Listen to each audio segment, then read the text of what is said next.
I talk to CEOs all the time who are very happy to say on television that the evidence is in, and then they make these sort of like either backhanded remarks or other things when the camera's off or when my pencil's down, if you will, that make me think that maybe they really still have some skepticism. Hi, I'm Ian Bremmer, and welcome to the GZERO World Podcast, an audio version of what you can find on public television where I analyze global topics, sit down with big guests, and make use of small puppets. My guest today is Andrew Ross Sorkin, financial columnist of the New York Times and founder of DealBook, a news service that covers the intersection of business and politics. Today we'll talk about the conflicted relationship between the private and public sectors. Let's get to it.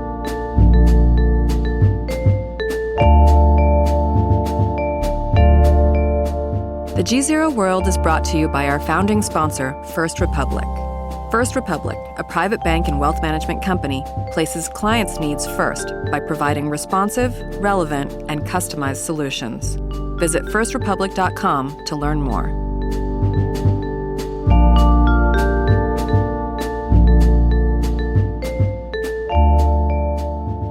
Andrew, great to be. Thank you for having me. Congratulations on the success of this show. Thanks, man.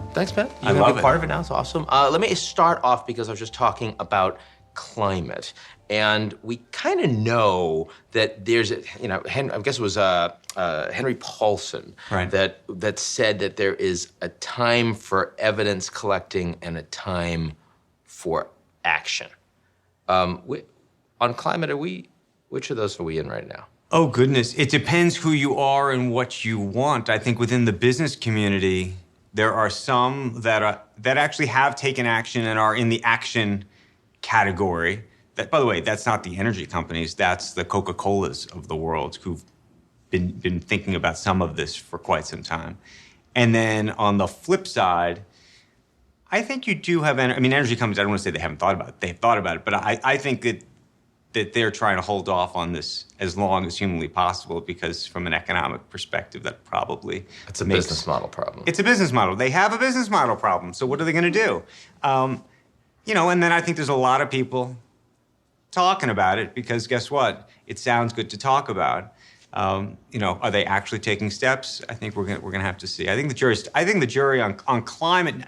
Look, the evidence is in my mind, and I think in many people's minds. Though I will tell you, I talk to CEOs all the time who are very happy to say on television that the evidence is in, and then they make these sort of like either backhanded remarks or other things when the camera's off or when my pencil's down, if you will, that make me think that maybe they really still have some skepticism. You saying that for most of these guys, and of course it's guys, it's still kind of a box-checking exercise? I think there's an element of box checking for some. And I think within the energy space, within that world, especially the old version of that, the old world version of that, there's definitely a checkboxing. I'm asking you in part because we kind of know that the public sector has been slow to the gate and hard to move. And I think there are a lot of people out there that are saying the future is, if we're going to have success, the success is going to come from all of these CEOs. It's Mike Bloomberg leading the pack of everybody. And what I'm hearing from you is actually, we're not really there yet. I think we're not there yet. I'd like to say we're there. Yeah. I'd like to say somebody thinks, look, it depends who you are. As I said, Elon Musk looks at this as the pivotal problem and challenge of our age and needs to deal with it and is going to create innovation as a result of it. And his company is selling and that. his company is selling that. Yeah. I think unless you're in the business of selling that, it gets into the check the box category. It gets into does it buy me some goodwill with the public, with my customers? It gets into a much different type of conversation. So what are the other places where we're still in check the box territory that you kind of wish we weren't? Well, for all of the conversation we have about diversity in corporate America, let's get real and let's get very honest. We now have, I think, 5 women in the S&P 500. 500, yeah. We have it's lower number than before. Ago. Yeah. We have 3 African American men who run in the S&P 500. 3, only 3. So we're not even into the check the box category. We're not checking any boxes. But there's a lot of this.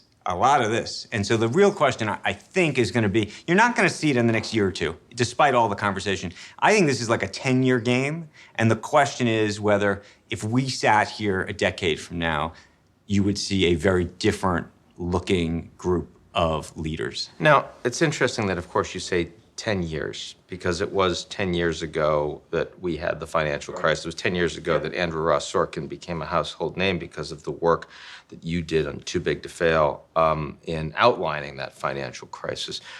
Do you think that any real lessons have been learned by the people, by the principals, the folks that you spend all of your time talking to in that decade?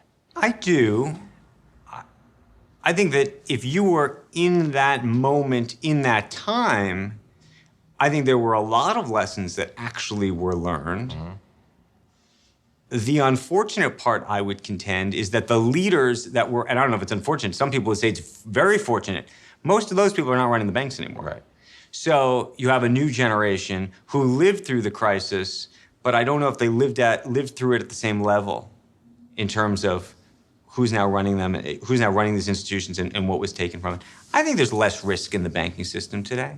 I think there's legitimately less risk. They're not lending. They're not. It is harder. It's harder to get a loan. It still is hard to get a loan. People, by the way, complain that it's harder to get a loan. You'd think that everyone, all the taxpayers sat around and said, "We gave you all this money, and now you won't give us a loan." So that creates its own political dilemma. But in terms of the lesson, in terms of the risk and the risk appetite that's out there, sure, I think lessons were learned, but I think the memory is short. And I would argue, actually, if there's one lesson we haven't learned at all, is every financial crisis is the function of really only one thing. It's debt. It's leverage in the system. Mm-hmm. You can have all the bad actors you want on stage doing all the bad things you could possibly imagine. Name your favorite crisis, black hat in the crisis, whether it's the credit rating agencies or bankers gone wild. George Soros, you name it. Yeah, exactly. You name, regulators not minding the store, the Fed, whoever you think is the bad guy. It doesn't really matter if everyone's doing everything wrong, unless there is too much debt in the system. That's the match that's going to light the fire. And what I look at today is not so much actually the corporate debt issue so much or anything like that. I actually look at the sovereign debt issue. The sovereign debt issue. In the U.S. and the West. In the U.S. and the West. In China, it's the other way around. It's the other way around. But to me, when you look at a crisis that's related to debt, it becomes a crisis of confidence. That's what it is every time. And so you tell me when you really believe that the Chinese, and this goes back to a much larger issue about relationships and everything else. You tell me when the Chinese say, you know what? I don't know if I like these people. I don't know if they're good for the money. This is less interesting to me. I think that actually, buying something else is more interesting to me. And they publicly say, we're not buying your debt. Even if you believe that they haven't bought our debt or even selling some of our debt, which I think is probably true on both scores. Yeah, that is true. Yeah. But to do it publicly. Which they have not at all done. Which they have not at all done. Mm-hmm. I think the day you hear that, or even if they don't do it publicly, say it out loud, the day it gets reported in a meaningful way, is the day I think we're actually going to run into a lot bigger problem. And is that, in your view, a vulnerability given the level of U.S.-China tensions? Is that 100%. Something, if you're Trump, you should be worried about? I would be scared out of my mind. Every American executive that I know that's gone to China in the last 2 or 3 months has come back with that report. The possibility, the prospect that the Chinese not only aren't buying our debt, could be selling our debt, and what happens if and when that becomes public. And do they use that as a hammer in this fight? And how much of a hammer is it or is it not? So if the Americans are saying we're threatening to disentangle in terms of manufacturing, labor, supply chain, why wouldn't the Chinese do that in terms of Well, because there is a philosophical and probably just a mathematical debate, which is if the Chinese literally started dumping treasuries, what would that do? They'd lose a lot of value. They'd lose a lot of value. Who can hold out the longest? What's your threshold for pain? And by the way, how much pain is there really? How much of the market do they really own relative to, and could somebody else come in with more liquidity? I think there are actually legitimate questions on that score. Now, CEOs took their lumps after 2008 financial crisis, but politically, the country took a little longer to come back, as it were, and certainly that's a big piece of why Trump is the president today. Draw a line between how the CEOs relate. It's a straight line. You know, there's a big debate in this country about how the government reacted to the crisis. Should have people been put in jail? Should have we helped homeowners more? All of it. It's an unpopular thing to say, but actually Bill Clinton said it to Tim Geithner. He writes about it in his book. He says, you could have taken Lloyd Blankfein, the CEO of Goldman Sachs, taken him to a dark alley and slit his wrists, and the bloodlust would have risen 2 days later. And that's, I think, very true. People look at all the things that happened after the financial crisis. And Lloyd's a little guy, so that's part of he's small. The volume of blood would not have been adequate to satiate what clearly would have been demanded. You guys do a parody or some kind of we used funny this. thing We definitely used this. Okay. Absolutely, yeah. And but the point is, you could have done all these things to help the home. You could have done all these things to help, and I'm not sure it would have helped at all. I don't think that people would have necessarily felt any better. And then Donald Trump came in and he took advantage of this in, dare I say, the most brilliant way. The most brutal and the most brilliant way. You can add the brutal part, but yes. You wouldn't say that. I'd say brutal and brilliant. Yes, you would. I mean, I look at the financial crisis and the politics of the moment today, the polarization in this country, the anger, the division, all of it started, or at least the inflection point to me was the financial crisis. Because you have all of this distrust that we have today in government, in elites, in experts, the idea that you're an expert. We were supposed to trust these people. In the media? The media, all of it. Yep. Culpable too, all of it. Yep. It was 2000, it was the crisis when the public said, these people don't know what they're doing and we can't trust them anymore. And for years, so many of them felt the pain, real, genuine pain, and said, who do I blame for this? I blame all of these people. And then they blamed each other. I mean, that's where we are today. And so I look at the crisis as really what led to this sort of level of populism and this sense everyone gets inward looking. This happens, by the way, after every financial crisis. This is not some kind of new Trumpian phenomena.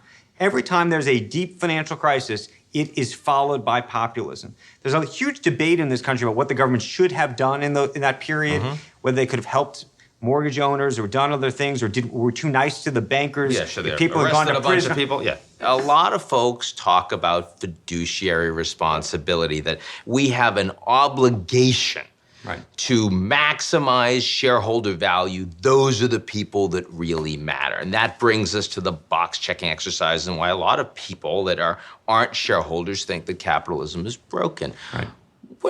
Let me do a broad question. Okay. How do you respond to that? That capitalism is broken? To the notion that CEOs are doing their job and they're making it work for shareholders, and somehow that is or is not a problem in your view.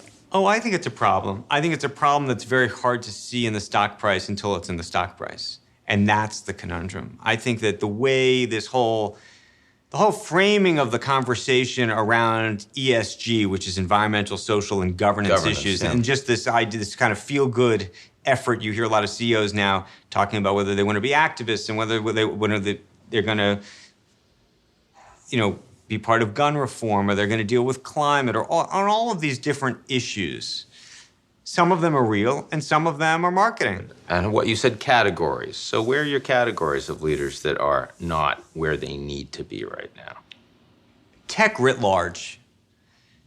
And they're having their moment in Washington. They're having their moment, if you will, in terms of the critique and the criticism. And by the way, Wall Street and the banks, they had their moment. And by the way, they'll have another moment, I'm sure. But I think that tech, and this goes to the issue we were talking about, whether it's Jeff Bezos or anybody else, but specifically, obviously, we're seeing with Facebook, We saw it with Yahoo. I mean, that was a company that was terribly mismanaged. Just completely imploded, yeah. But Twitter, to some degree, Google, I mean, they've all had their moments, but the moment is trying to appreciate the way the public feels and what their responsibilities are towards the public. And I think that the privacy debate, the data debate is a real one. I think it's not going away at all. And I'm not sure that the Valley, even today, totally gets it. So is that more a fundamental business model problem, or is it more a individual's Silicon Valley techno-optimism libertarian problem? It's a techno-optimism. You've spent time in Silicon Valley. I certainly have. These are these are professional optimists. Yes. They come out of the womb, they're optimistic. It is not New York, it's true. It is not New York. Everyone was walking around here, their heads down, they're cold, they're cynical, it's not that. And so if you hang around people all day, I wish I was hanging around those people all day, it'd be fabulous. But constitutionally, I don't think you could handle it, actually. Well, my job, both of us, I think, to some degree, are professional skeptics at some level. Yeah, more. Yeah. I like to be optimistic. But anyway, the larger point is they live in a bit of a bubble. I think for a very long time, I think they genuinely think they're doing good things. They're doing right. They're bettering society. I genuinely believe they believe that. But I think that there's some real questions about whether that part's true. And I'm not sure they know the answer. Andrew Ross Sorkin. Thank you. Great to be with you, man. Appreciate it. Thank you. My pleasure. That's our show this week. We'll be right back here next week, same place, same time, unless you're watching on social media, in which case it's wherever you happen to be. Don't miss it. In the meantime, check us out at GZEROmedia.com.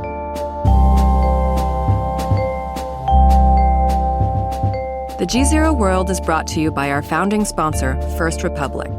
First Republic, a private bank and wealth management company, places clients' needs first by providing responsive, relevant, and customized solutions. Visit firstrepublic.com to learn more.